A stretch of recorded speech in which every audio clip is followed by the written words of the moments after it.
All right, back on the Young Turks. I'm running over time today, right? But I got to give you two more stories. First, we have this amazing story of a Kansas house. I don't know if you guys know, if you watch the 6 o'clock show, the first tease, I garble like 4 different words. I'm like, welcome to the show. My tongue will be showing up later. Anyway, so starting over. Representative Connie O'Brien is a Republican from Kansas, and she was had this compelling story about how her son was going to get a scholarship and a number of fascinating conclusions that she came to about that. She's going to get challenged on this story, and then her answer is disastrous. So let's roll the tape for you guys, and then I'm going to come back and tell you more funny parts of it. So we get up to the line, and the lady calls us up, and a young lady next to us said, we couldn't help it over here because she was standing right next to us. She goes, I'm here to get my scholarship money. And the clerk said, I need to see a photo ID. And the girl responded, I don't have a photo ID. The clerk then asked, I need to see a state ID. And she goes, I don't have a state ID. You don't have a federal or a state ID? No, I do not have those. So the clerk asked, do you drive? Yes, I drive. Do you drive?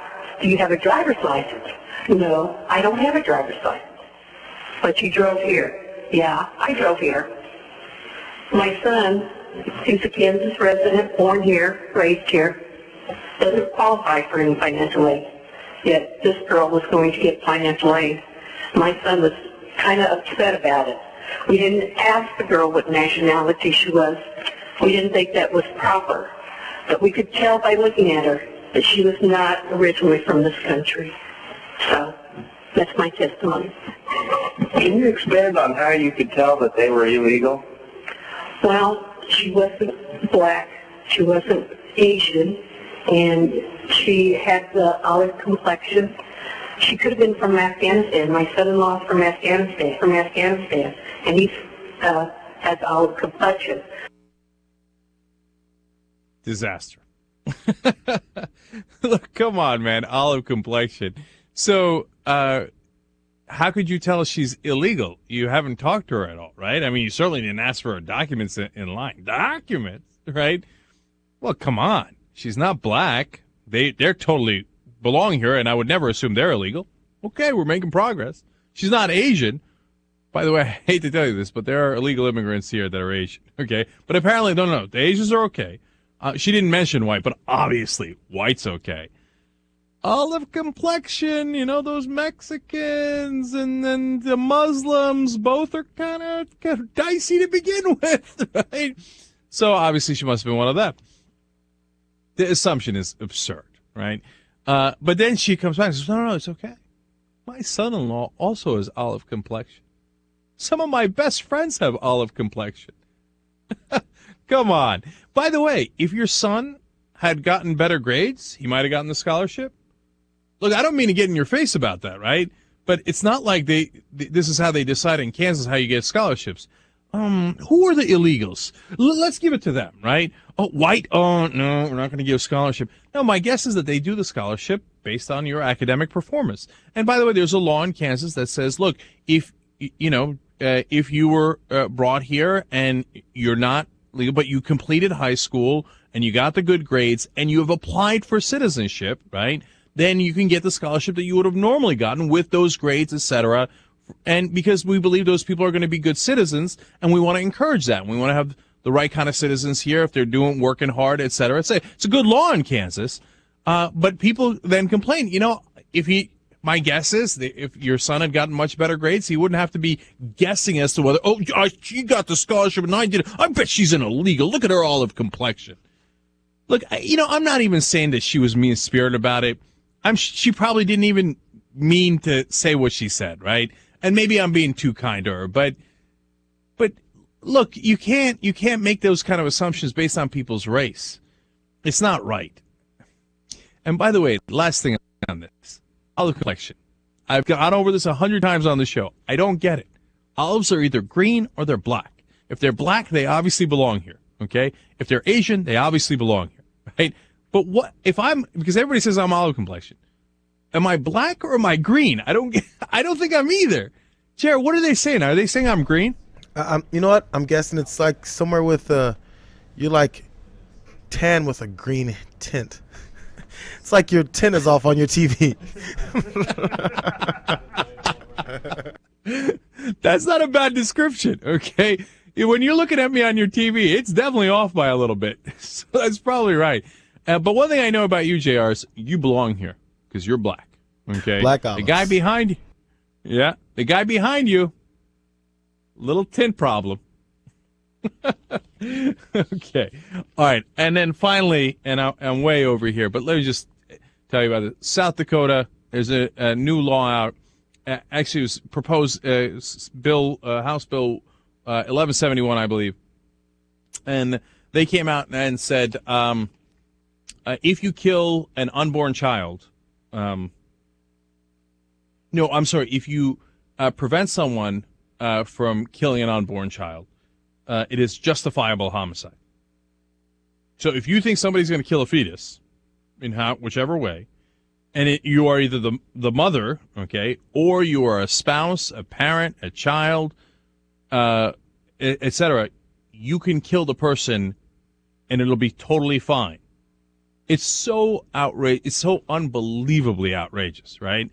And so then they got heat for it, right? Because it sounds like you're saying kill the abortion provider.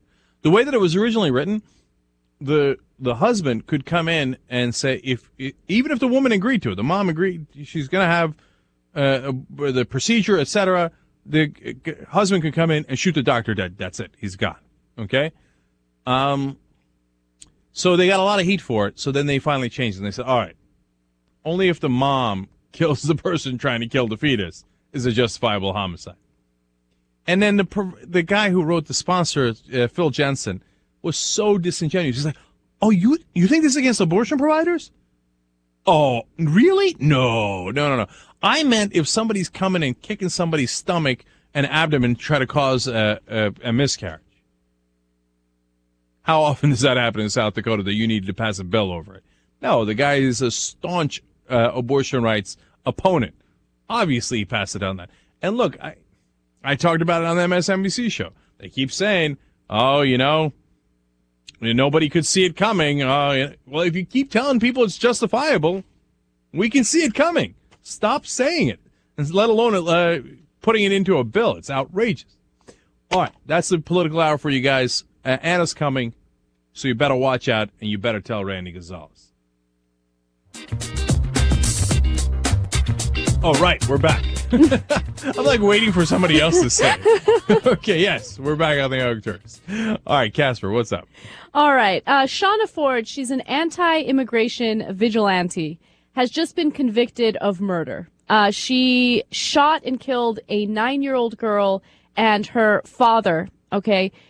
She went into their home with 2 other men, shot the 9-year-old execution style, shot both the parents, the mother played dead. The father died immediately. And then she was expecting to find $1 million in the house. She thought that the father was a drug trafficker, but she found nothing, and they left. They left the scene. So, as I mentioned, the 9-year-old dies, the father dies, and now she's been convicted of murdering them.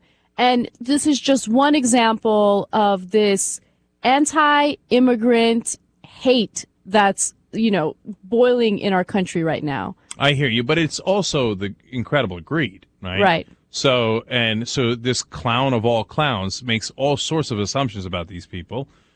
One of which is not only are they illegal, but because they're drug, runners, and they're stashing away $1 million. This is what happens when you start to believe in idiotic conspiracy theories, and next thing you know, you're shooting a 9-year-old. Right. Look, of course, not everybody who believes in conspiracy theories does this, right? But look at where it leads, and in this case, the hate led to something incredibly extreme. I hope she spends the rest of her life in jail. Yeah, I agree with that. And, just to give you an idea of how despicable this woman is, the mother, her name is Gina Flores, said that when Shauna Ford pointed the gun at the 9-year-old, she told her, please don't kill me. And she was like shaking, right? She shoots her twice in the head. It's repulsive, absolutely repulsive. Every day I'm amazed at what human beings can do to one another. I'm amazed by it. How could you possibly do that to a 9-year-old? How could you do it? Yeah, Anderson Cooper was actually interviewing a woman who knows Shauna Ford. Shauna Ford was in another anti-immigrant, vigilante group, but not a violent one. Just a group that wanted to keep an eye on immigrants, wanted to make sure that people don't enter the country illegally. And she got kicked out of that group because one of the women in the group said that she's completely unstable. Well, she was right. Right. So this unstable woman created an entirely different group of her own and did this. Right. So one quick side note here.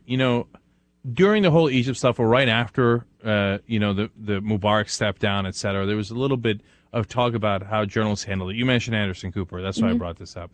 And some people criticized Anderson Cooper for not being neutral enough. Mm-hmm. It drove me out of my mind. Right. I'm like, are you freaking kidding me?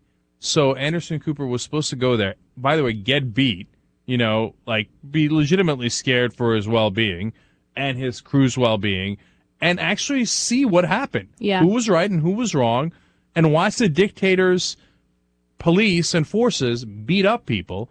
And he was supposed to remain neutral between the dictator and the democratic protests. I know. Look, I said this during a post-game show. Dave, gave me a little grief over it, but I don't care. I'm going to say it again. Anderson Cooper did an outstanding job with the Egypt coverage. Okay? He did really good. Mm-hmm. And, like you mentioned, he was there on the ground. If he wasn't on the ground and he was in the studios, at CNN, he was still doing a great job making sure that he had reporters talking to protesters. They had, great images of the protests. Great sound bites. I remember there was this one guy who was being interviewed who said that he was willing to die for freedom. Mm-hmm. And I'll never forget that interview. It was so touching, it literally made me teary-eyed. I think you're doing it again a little bit. And by the way, Dave Cole, that's in your face. In your face, Dave. She did it again. Okay. Well, one quick note. We are at NBC, and the guy who did get the most praise and actually totally deserved it was Richard Engel. Mm-hmm. Richard Engel lived in Egypt for 4 years. And he learned Arabic, and he knows the Muslim Brotherhood. He gave a report once on our show because we were the first to ask him, hey, what is the Muslim Brotherhood about anyway? What do they actually do? And he explained, look, they do social services, et cetera, and he gave a great report on it. So, look, credit to all the reporters who, to some degree, I don't know about risk their lives, but it could have, right? Mm-hmm. I mean, I read about a Bloomberg reporter who her car was assaulted, and she was worried they were going to drag her out of her car. And they said, we're going to lynch you, et cetera, who certainly put their well-being on the line. And I'm not sure I'd have gone, right? Mm-hmm. So you got to give credit to all those guys who went. All right, what's next? All right, we talked about Berlusconi a little bit yesterday. We're bringing him back today because he is facing a trial now. Okay, he's been indicted. And of course, it's because he has slept with various women or allegedly slept with various women. But the reason why he stands trial is because of the fact that he has been accused of sleeping with an underage woman or underage girl and paying her for the sexual activity. All right. Now, Italy's pretty cool about this stuff. Prostitution's okay. It's legal. They're very reasonable. They say, all we ask is that you not sleep with underage prostitutes. Right. Okay. And apparently Berlusconi just couldn't handle that. Okay. Now, he's in his 70s. This girl, he's 74. This girl, her name or nickname is Ruby. She's from Morocco. Ruby, very clever, by the way. I couldn't have seen that coming. I'm surprised she's not a stripper. Anyway, so she just winds up with big packets of money from Berlusconi, and she denies sleeping with him. By the way, right? She says no. Oh, she got the nearly $10,000, of course, for nothing because she was a precious little Ruby, right? And so she's apparently 74 years old. I know. That's amazing and disgusting. It is. Dude, here's the thing, right? You remember what I said on the show yesterday. Berlusconi, you want to party, you want to be right-wing, right? But you got all the women, you got all, whatever you're doing, right? You're having fun. You're the Charlie Sheen of Italy.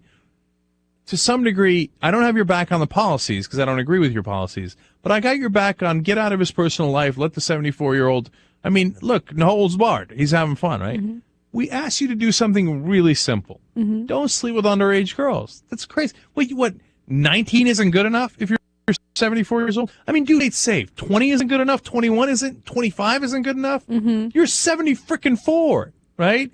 Just stick to like 23 and above. You'll be all right, right? Yeah. But he keeps going lower and lower and lower until he gets himself in trouble, rightfully so. Why 23 and above? Is 23 considered like old or something? No. I'm just Or saying, like, just like, keep it safe. well into her 20s. She's old maid. Not a Just big calm deal. down. No. I'm saying he can have, like, 23 is plenty young. Right. You Okay. better believe it. Okay, just calm down. This isn't about you, Anna. All of a sudden, the story became about her. Okay. So anyway, and then he says, no. The second part that he screwed up is he went to the police and she had gotten arrested. Right. And he said, let's be cool. Let's be cool about this, right? Again, you can't abuse your power like that. That is corruption 101. And what was his excuse for it? I thought she was a relative of Hosni Mubarak. Right. Oops, you picked the wrong time to give that excuse. Right. But to be fair, he gave that excuse a couple months ago before the, protests in Egypt began. No, I get that. And so I'm saying it wound up being the wrong time. Oh, yeah. I know. Disastrous excuse. The worst possible excuse. Right. And as he's looking at Egypt unfold thinking, why did I pick Mubarak?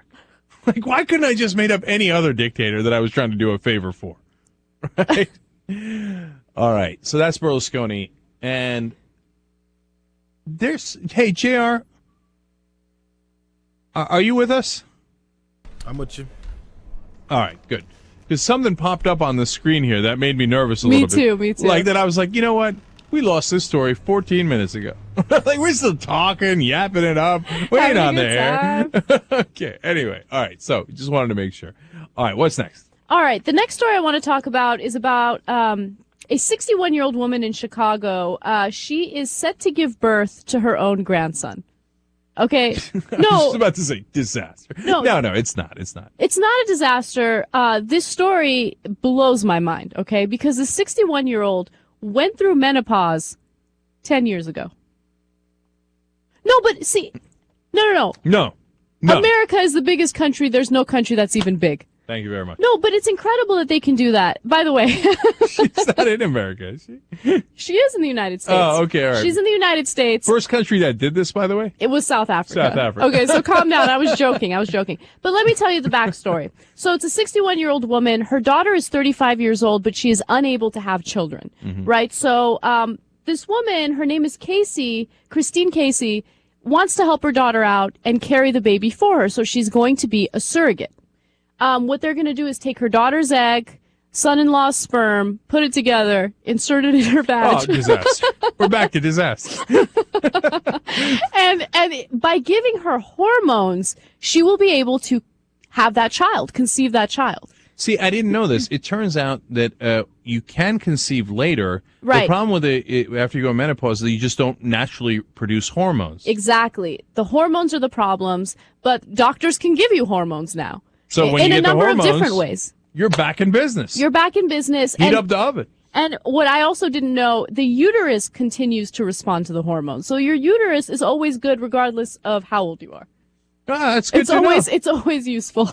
Yeah. Uterus, way to hang in there. Okay.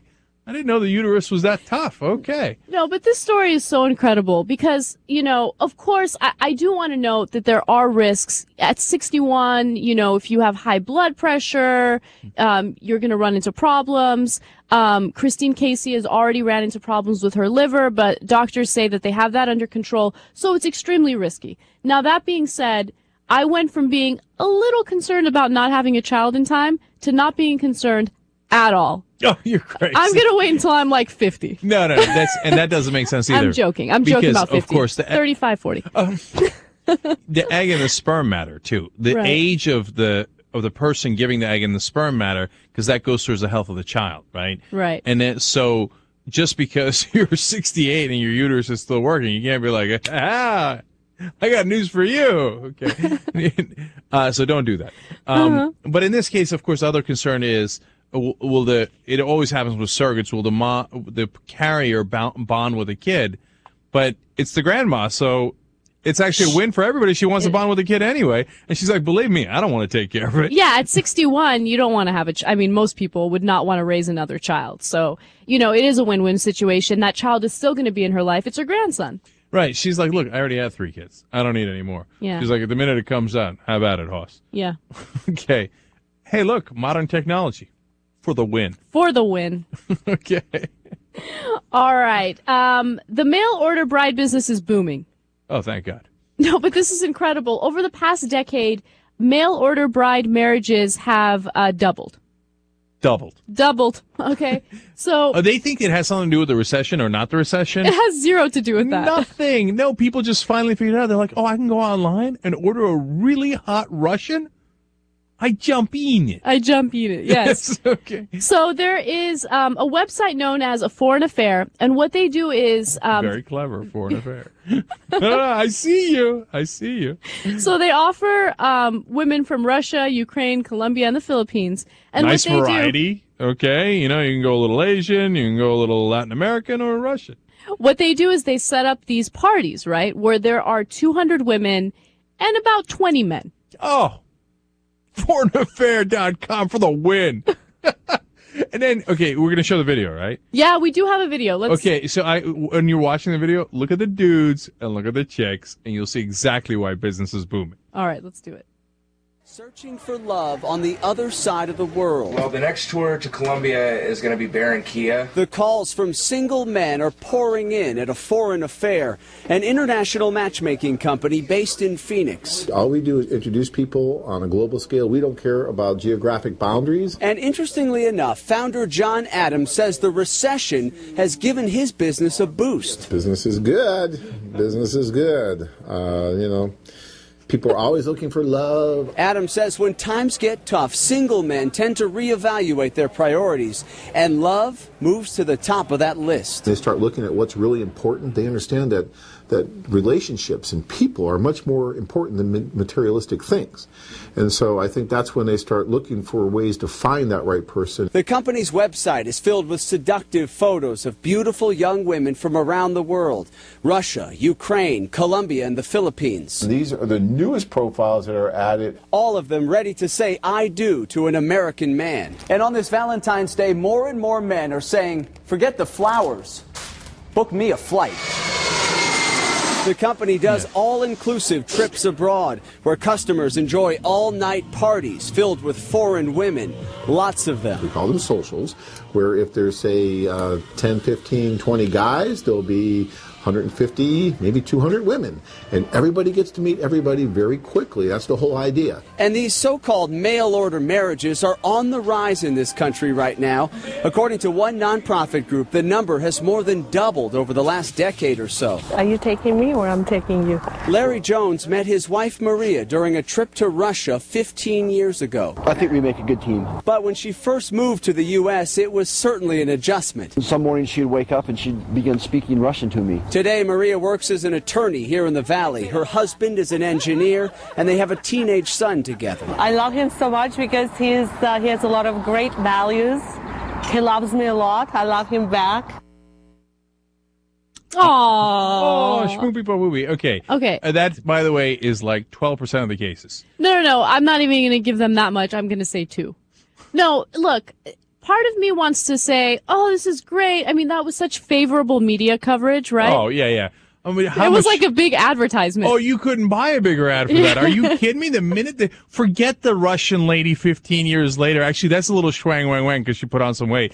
but the minute guys saw, like, wait a minute, like those old dudes and stuff, and the cheesy looking dorky guys and stuff, with the super hot young girls, they're like, I has it. Okay. So that was like the biggest ad they could have possibly done. Right. But, reality is what happens afterwards, right, Anna? Yeah, let me keep it real, okay?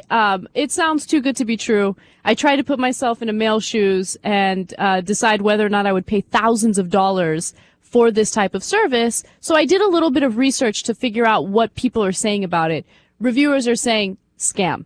Oh, really? Yeah, a lot of people are saying that the women don't go through background checks, so you never know what you're going to get. Uh-huh. Okay, it's like a box of chocolates. Sad day. And second of all, what kind of women are going to go hang out with your cheesy dorky ass, right? Yeah, and also to come over here. They're looking for the money, Lebowski. Yeah. It's so obvious. And also another thing that makes me shaky, and first of all, this company hasn't been accused of this, okay? It's just something that I worry about. I worry about the women, being in a tough spot and then getting sent over to the United States and ending up with an abusive guy. It could end in a lot of negative ways. Look, that happens with maids sometimes because if you don't have the proper papers, or your husband or your employer winds up having the power to say, no, I'm ending this relationship, so you're going to have to go back home. That's an unequal power relationship that is always sets it up for problems, right? Exactly. Doesn't necessarily happen, but it's something to watch out for. But look, I'm not blaming the guys, man. Look, I get it. Like, you're however old you are, you're having issues finding the right girl, whatever. You see all these hot chicks. Hey, listen, I get why you want to try it. I'm not hating on that at all. No, I'm not hating on that. Right. I mean, it's a available service. And I don't know if this is the right service, but I'm sure there are some services that have decent reputations. And look, some of the girls, they're in a situation where they're like, look, I got to go to America, right? Or I got to find some sort of opportunity. And I'm not getting it done over here, and I get why they do it too, right? So maybe it works for some people. And by the way, my favorite part of the report was, forget the flowers, time for a flight. That's how they edit in TV. They're like, oh, then we'll put a plane because it's time for a flight. And they talked it through, the reporter and the cameraman, and then I'll take the flowers and I'll throw them. Forget the flowers. Come on, dude, just tell us the story. Show us the hot chicks. Everything's going to be all right. I know. That's why local news is so entertaining. Yeah. They get it. You know what? They're having fun. I'm all for it. Yeah, except that was too much of a fluff job. You're right. They should have done a little bit of reporting like you did to find out if they actually had good reviews or not. Right. And then, second of all, the nonsense about the recession. Oh, and guys are more lonely during the blah, blah, blah, blah. Cut it out. There's nothing to do with it. The recession is terrible. Guys are lonely. So they're willing to spend thousands of dollars on a mail-order bride service. There's no connection there whatsoever. No sense. Yeah. Okay. No, here's what happened. They stumbled onto the website and they're like, damn, I can have sex with that? Right? And look, the bar is lower. Let's keep it real, too. It's like when you're out here at a club in America, right? You got to play the games like we were talking about yesterday. You have to show some interest, but not enough interest. American women are tough. You go to a Ukrainian chick and you're like, I'm here. I'm American. Right? Not all Ukrainian chicks, obviously. I'm talking about the ones that signed up for the service. That's the whole point of why they signed up. Come on. That's why it's tempting. That's why people go to it. Not anything to do with the recession. Right, exactly. They're trying to cure the recession in their pants. Come on, man. Come on. Who's got jokes like me? No one. No one. Thank God. That's a floater. That's an inside story. We'll tell you that one day in a postgame. Okay. All right, let's take a break. When we come back, we have anti-aging products for 8-year-olds. Okay.